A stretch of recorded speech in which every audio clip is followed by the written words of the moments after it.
beautyytb. In today's video, we're going to be working with Beauty Forever hair. I was sent a 613 20-inch 13x4 front tube. I'm satisfied with this look. I've been trying to do these twists again because I did it while I was pregnant. I've been trying for the longest to do it again, and I think I finally got it, y'all. And of course, I'm loving the baby hairs and all that good stuff. Blonde, you can honestly barely see the baby hair, but I can see it, and I feel like I like it. Yeah, I'm obsessed with this hair. This hair was good for 613 hair. I barely had any type of shedding.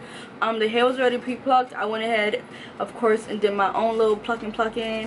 But y'all, this hair is fire. I love this hair.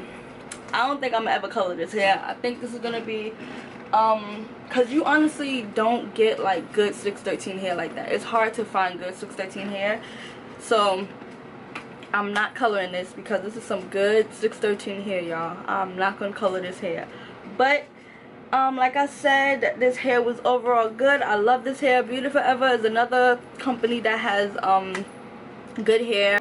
But that is it. If you guys are interested in how I got this look, continue watching. All hair details will be down below. Don't forget to like, comment, subscribe. On the road to 60K, man. Let's get it, let's go. And I'll see you guys in another video. Bye.